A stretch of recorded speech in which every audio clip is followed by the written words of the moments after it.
2 hours before the wedding ceremony, my fiancé, Michael, suddenly vanished off the grid. Everyone was frantically dialing his number, and a few of our friends even rushed to his house, but no one had the faintest idea where he'd gone. A few friends with police connections offered to help, brainstorming ideas, someone said. No need, I said softly, lifting my head to meet my reflection in the mirror. Today was supposed to be my big day. I'd custom-ordered my wedding dress 6 months in advance, started a strict skincare routine a month ago, and went to bed at 9 p.m. last night, though I didn't sleep a wink. Since I was a little girl, I've dreamed of how I'd look in my wedding dress on my special day. But now that the day is finally here, I feel something indescribable. Outside, guests were already arriving. Where the hell did Michael go? My best friend cursed anxiously, unable to hold back her frustration. Everyone in the room exchanged worried glances. I know where he is, I said quietly, drawing all eyes to me. I held up my phone, which was streaming the ongoing Star Gala Awards ceremony. Rising actress Emily was the favorite to win Best Supporting Actress today. And there, in the bustling crowd at the event, I spotted the man who was supposed to be marrying me, my fiancé, Michael. He'd chosen to attend his ex-girlfriend's awards ceremony, even if it meant missing his own wedding. The room fell silent as everyone struggled to keep their composure. Then my best friend slammed a glass onto the floor. My family sponsored that damn awards ceremony. I'm calling my dad right now to cancel it, she shouted. No need, I said calmly. Even if the ceremony didn't happen, Michael would still leave. He's already made his choice. Outside, guests had gathered, and a camera was filming the scene, streaming it directly to me. At first glance, I noticed a man quietly sitting in the corner. When the camera zoomed in, my friends let out soft gasps of admiration. Ethan looks incredible today, almost like he's the groom himself. Ethan had always been attractive, broad shoulders, slim waist, and an impressive height. Today, he seemed to have paid extra attention to his appearance. His hair was meticulously styled, and even his gemstone cufflinks looked carefully selected. Given our relationship, Ethan should have naturally been one of the groomsmen. But he joked earlier, I'm way too good-looking. Everyone would probably mistake me for the groom.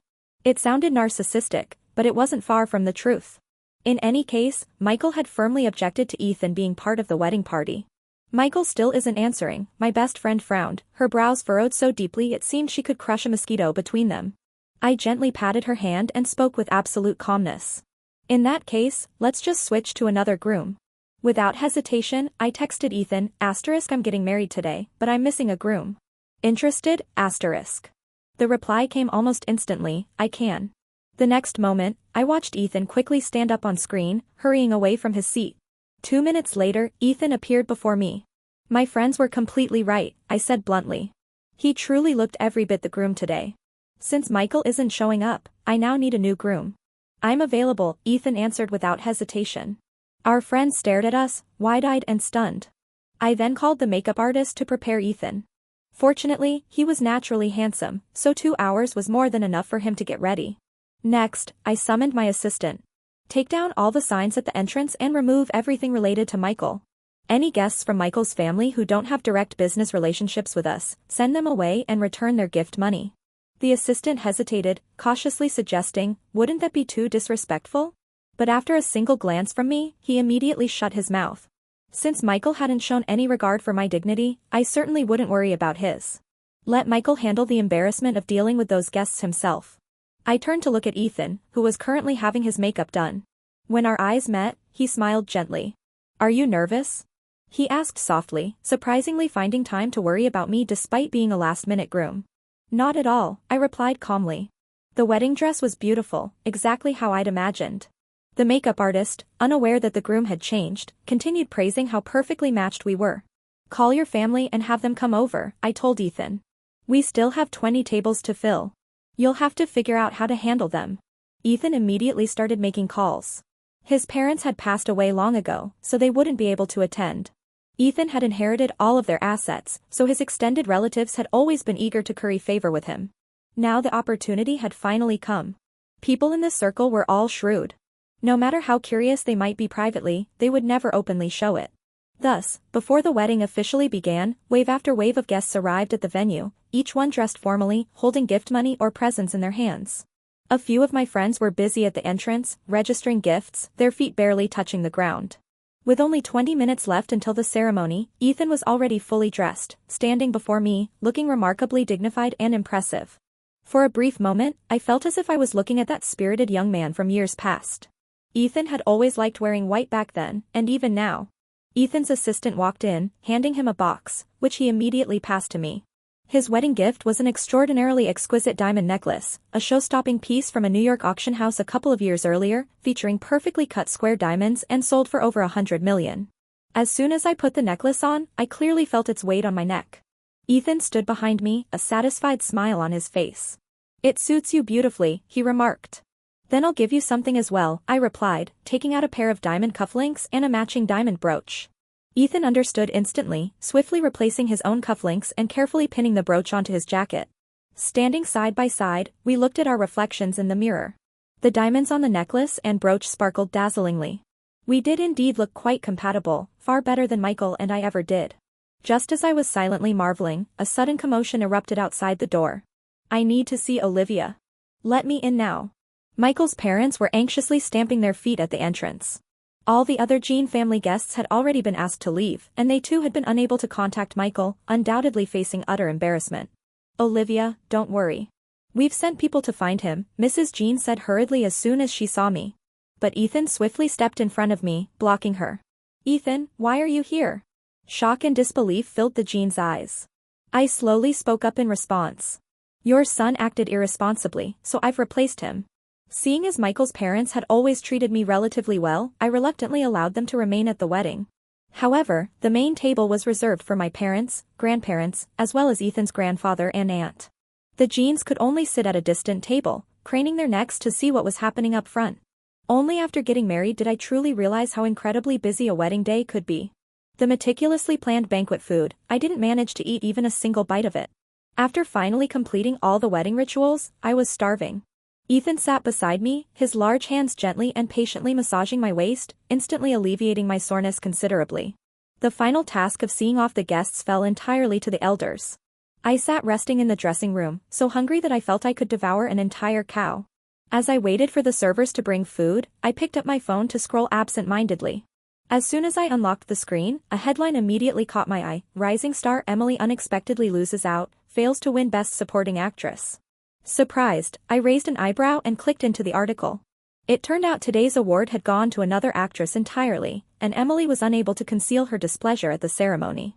Just then, my best friend's phone suddenly rang. She glanced at the caller ID and clenched her fist. It was Michael. I was absolutely certain that by the time he finally got around to making this call, his phone had likely exploded with missed calls. Yet instead of calling his parents or me, his first instinct was to call my best friend. I could already guess why he called. "What do you want?" My best friend answered, deliberately switching on speaker mode. Michael's voice came through the phone, barely suppressing his anger. "Sophia, why didn't Emily get the award?" My best friend immediately erupted. "Michael, you bastard. Today was your wedding day. It was bad enough you didn't show up, and now you're calling me to ask about your ex-girlfriend's stupid award? Drop dead out there." There was a long silence from Michael's end before he finally spoke again, slowly. "I'll explain everything to Olivia later, but right now, just tell me why Emily didn't win." "How the hell is that my problem? My family doesn't own the entire Pacific Ocean, you know. Don't think I don't know your family sponsored this damn event. Whether Emily won the award or not was just a matter of your own family's decision." My best friend fell silent, then let out a cold chuckle into the phone. "It was me. I just told the judges that I didn't like Emily. They understood exactly what I meant. You knew saying that would hurt her. What the hell were you thinking?" "I did it on purpose," she said flatly. "You didn't even bother to show up to your own wedding today. So what exactly were you thinking?" I could imagine Michael on the other end of the line, furious and pacing. "This is between me, you, and Emily. Don't drag Olivia into this. If you don't want me to bring up Olivia, then you have no right to call me. Who do you think you are, barking orders at me like that? I only tolerated you for Olivia's sake. Otherwise, you can go drown yourself in the Pacific." With that, she hung up. My assistant stood hesitantly at the door, clearly unsure of whether he should come in. I motioned for him. "Mr. Yen, when it comes to media coverage of today's wedding, let's go all out. I spent a fortune on this wedding. The least it can do is boost the company's reputation." Everything had been meticulously arranged, every detail tightly controlled, with the intention of elevating our brand's public image. That same night, the media exploded with coverage of what they were calling the wedding of the century. Press releases flooded every platform, pushing the story past all celebrity gossip and straight to the top of the trending charts. I specifically requested that the cover photo feature Ethan and me, just to make sure everyone got a clear look. The post had only been up for 10 minutes before Michael started calling. I ignored the call and hung up. He called 3 or 4 more times, and I rejected them all. Then he switched tactics and called Ethan instead. Ethan, who was lying beside me, handed me his phone. He looked like he couldn't be more done with Michael. There wasn't even a name saved on the contact. "He's calling for you. Take it yourself." After everything that had happened, I was completely drained and didn't want to talk to anyone. I closed my eyes and answered the call. As soon as the line connected, Michael's panicked voice rushed through. "Where are you? Why did you marry Ethan? What did you do now? Where was this urgency earlier?" I sneered silently and signaled Ethan to deal with him. I was already sick of hearing his voice. Ethan let out a soft laugh and said slowly into the phone, "Whatever you want to say it tomorrow. Yen is exhausted. We're going to rest now." The next second, Michael's furious roar blasted through the phone. But Ethan was faster and hung up before the outburst could continue. After getting rejected so many times, Michael must have been miserable. But I wasn't done with him. He humiliated me publicly. I had no intention of letting him live comfortably either. The next morning, Ethan and I got ready and drove to the civil affairs office. On the way, he held my hand tightly, his palm slightly damp with sweat. "Are you really sure about this? You've asked me that 5 times already. Ask again, and we're turning around." Okay, I'll shut up now."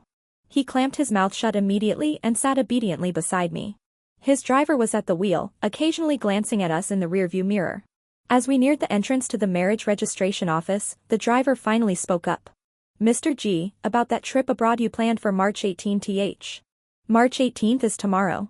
I instantly snapped my eyes open and shot him a glare. "So you were going to ghost me the moment this was done? If that's your plan, then we're not getting married." But I knew full well it would be hard to find a better candidate than Ethan. "No, I'm not going." "Cancel the ticket," he said quickly. "Got it," the driver replied, not daring to say another word. I was very pleased with how obedient he was.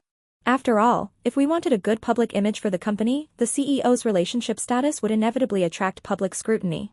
Since it was a weekday, the marriage office wasn't crowded.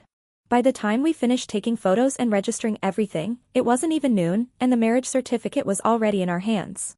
Just as we stepped out the door, my best friend popped a confetti cannon, showering us with colorful streamers. "Congratulations," she said with a grin. "Yen is officially a married woman now. Wow, what a stunning newlywed."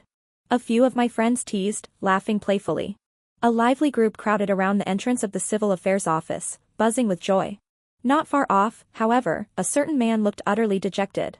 I lifted my gaze and saw Michael standing under a tree, his fists clenched tightly. "Olivia, why are you doing this to me?" he cried out, rushing toward me, only to be blocked by several of my friends. "Hey, she's married now. Keep your distance," one of them snapped. "Quit buzzing around her like a fly," another added, not so gently rubbing salt in his wound. Michael stood frozen, fists trembling, eyes red. "Olivia, I already explained. It's not what you think between me and Emily. Yesterday was my fault. Please forgive me." I rolled my eyes and casually pulled out our freshly printed marriage certificate, waving it in front of him. That's when he switched tactics to emotional blackmail. "How could you do this to me after everything we've been through?" Before I could respond, Ethan placed his hand on my waist and calmly said, "If we're talking history, I've actually known Yen longer. Ethan and I really had grown up together. Back in middle school, he already had a reputation for being maddeningly perfect. By high school, he was dazzling like a celebrity. Girls would walk across campus just to catch a glimpse of him.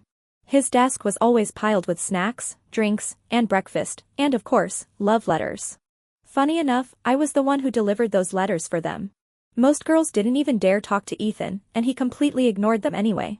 Maybe because we grew up together, he was always closer to me. Though he hated the love letters, he'd toss them straight into the trash, along with the snacks and drinks.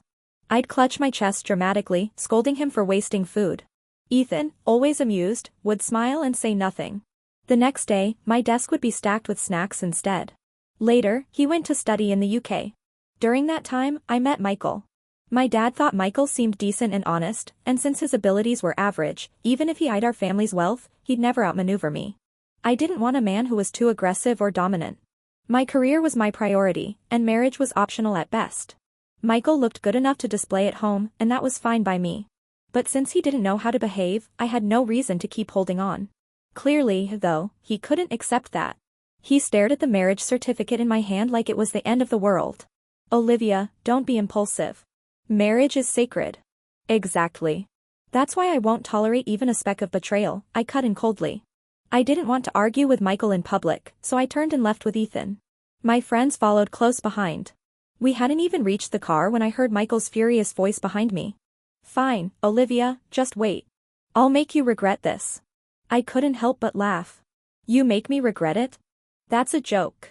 Right now, I feel no regret at all. But Mr. and Mrs. Tsiong definitely regretted everything. Apparently, the night Michael got home, his father chased him around the house, ready to beat him senseless. I had already pulled out of our business agreement with the jeans. Michael knew nothing about running a company. He still thought his family was a top-tier business powerhouse. But the truth was, after the economic turmoil of the past 2 years, their company had significantly declined. The jeans had been counting on me to invest after the wedding. When the date got close, I'd agreed to collaborate with them.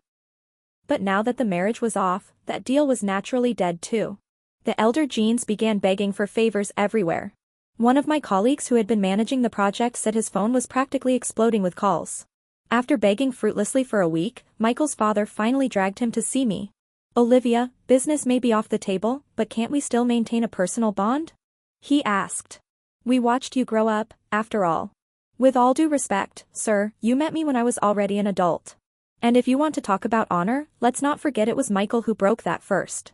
So you never cared about Michael at all? Nope. If I ever did, it's long gone and fed to the dogs, I said flatly. And as long as I have no morals left for you to leverage, you can't guilt-trip me anymore.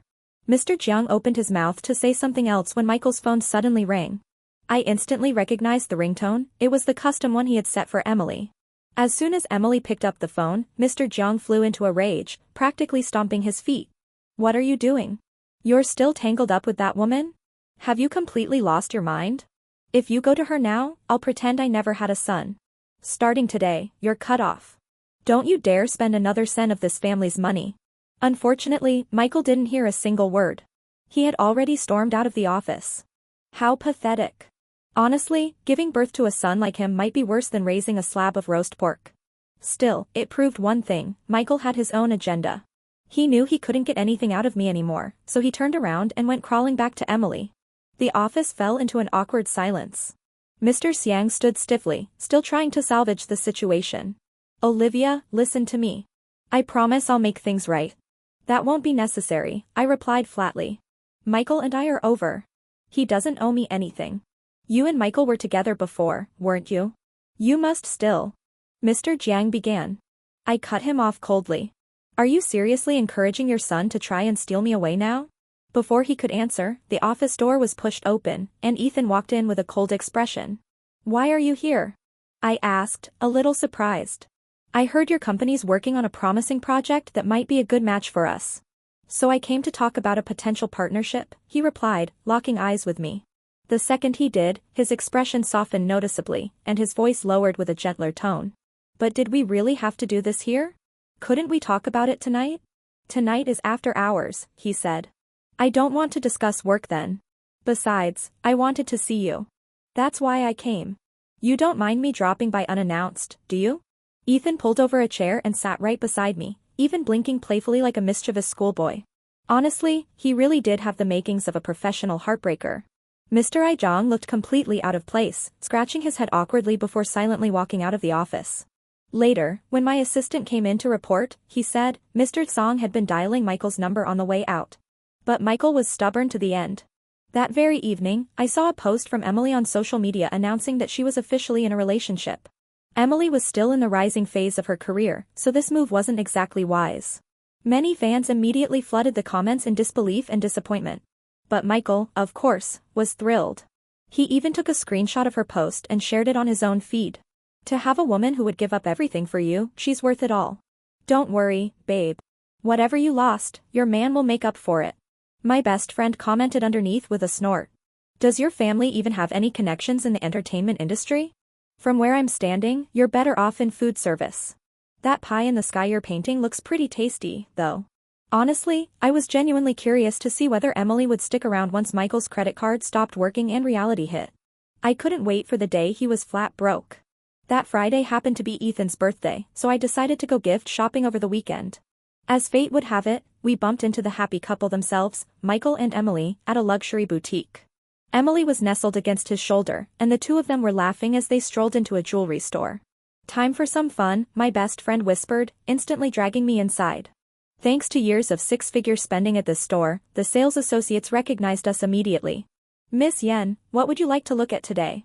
The salesperson greeted me warmly. Before I could even answer, my best friend jumped in. "She's picking something out for her husband. Show us what you've got." The saleswoman caught on quickly and immediately congratulated me on my recent wedding. That's when I noticed Michael and Emily had also spotted us. My competitive streak ignited on the spot. "Show me your most expensive pieces," I said coolly. Not to be outdone, Emily clenched her teeth and pointed at a jadeite bracelet. "Honey, I want this one." Michael's face turned pale the second he saw the price tag. Having dated him, I knew exactly the kind of man he was: big talker, tight wallet. He'd never once given me anything remotely expensive while we were together, but I hadn't cared enough back then to notice. "Babe," he said weakly. "How about we keep looking? This one's kind of old-fashioned." Michael muttered, trying to cover his discomfort. My best friend couldn't help but burst out laughing beside me. "Just admit you can't afford it. No one's forcing you." Emily turned to glare at Michael, biting her lip as tears welled up in her eyes. Michael stayed silent for a long time before finally giving in and telling the salesperson to wrap it up. Thinking the show was over, my best friend and I turned to pick out Ethan's gift. But we hadn't even walked a few steps when the salesperson's voice stopped us cold. "I'm sorry, sir. This card didn't go through." We both froze and looked back just in time to see Michael's face turn pale as he pulled out another card. "I'm very sorry, sir. This one's declined as well."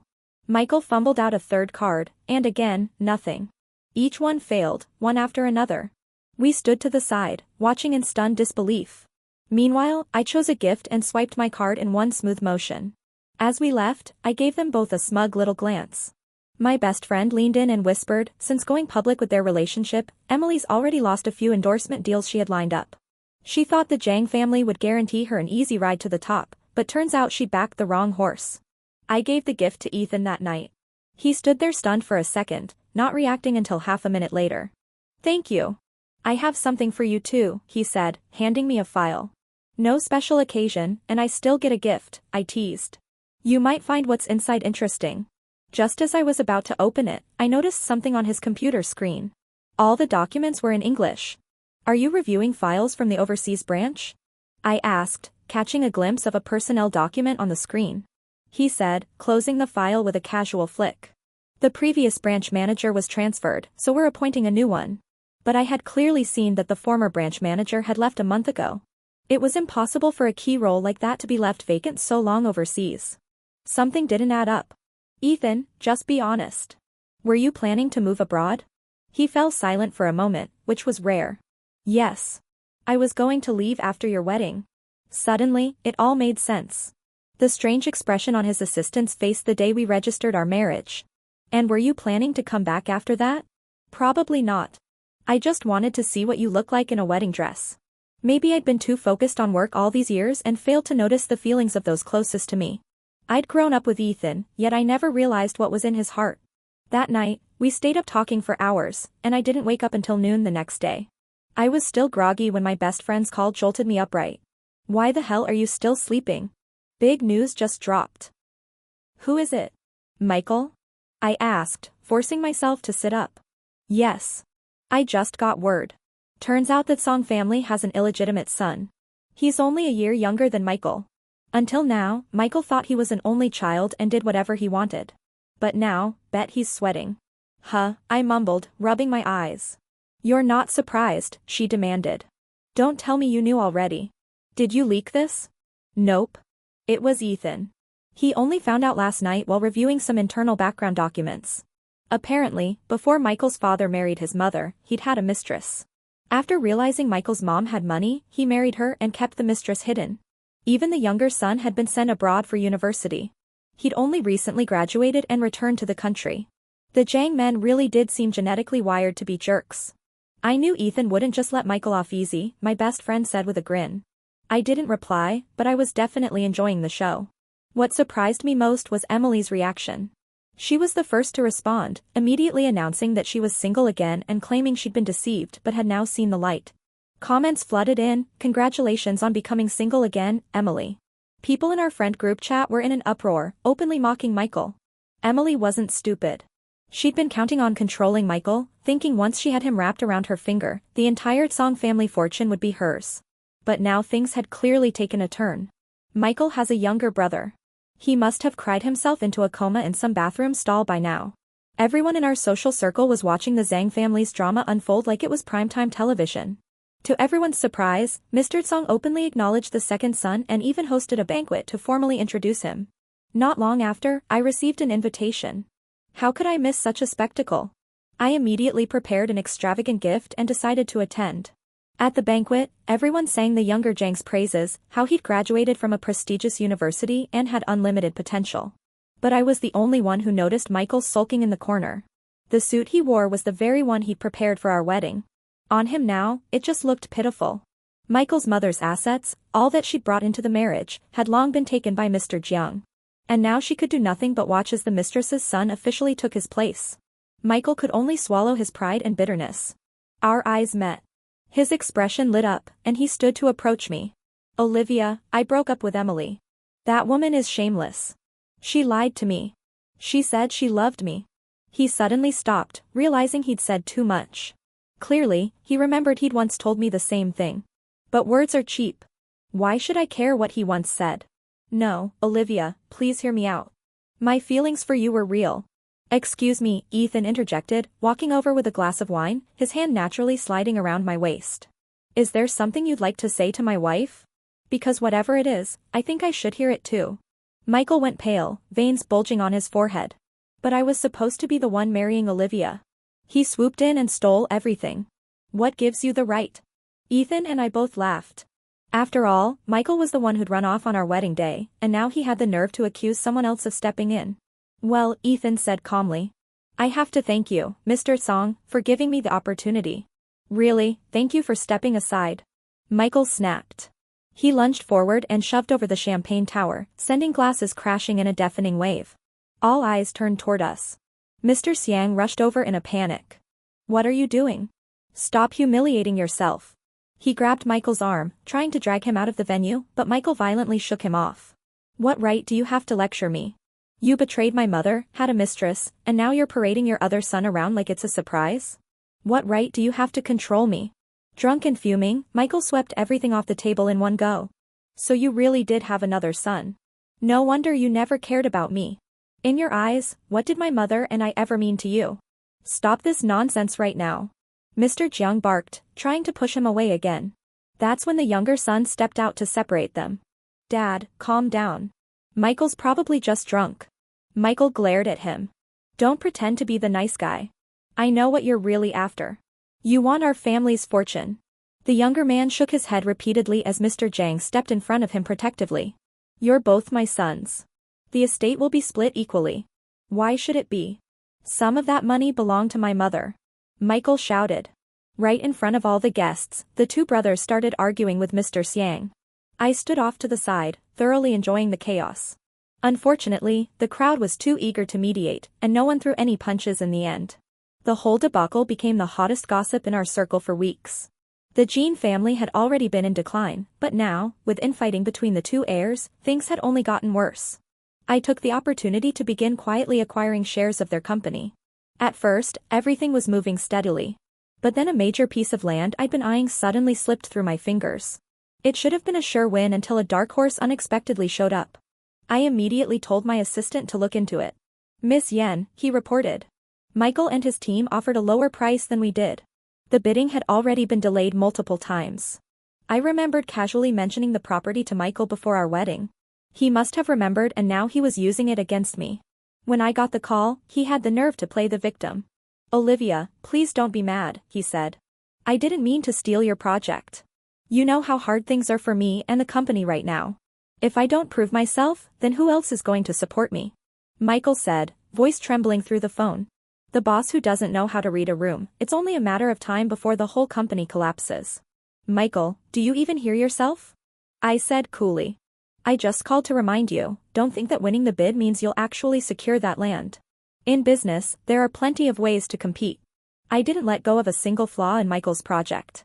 I wrote multiple formal complaints to the relevant departments, and soon enough, investigators were showing up daily, requesting documentation. The approval kept getting delayed, and with it, the bank loans were never released.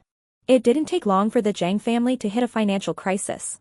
Because of the wedding scandal, their credibility was already shot. Now, not a single investor was willing to lend them money. Apparently, people at Zhang Corp were against the land project from the start, but Michael insisted on taking it, trying to prove himself. Now, because of that same project, the entire company was on the brink of bankruptcy. Michael and his father had a massive argument right inside the office, shouting at each other until one stormed off. Sensing blood, I escalated my share acquisition efforts, hoping to take over the company as quickly as possible. With Zhang Corp hanging by a thread, Michael finally panicked. He even waited for me outside my office building. Olivia, please give me one more chance. Leave Ethan. I don't care that you're divorced. I'll still accept you. I looked at him like he'd lost his mind. What makes you think you're in any position to accept me? And why the hell would I leave Ethan for you? If I went blind, that doesn't mean I've lost all my senses. Ethan, who had been walking just behind me, let out a quiet laugh. Mr. Seong, he said. If you've got time to beg, maybe use it to take a long, hard look in the mirror instead of dreaming out loud. Michael froze on the spot, unable to speak. Ethan and I walked away. As we reached the building entrance, Michael's furious voice echoed behind us.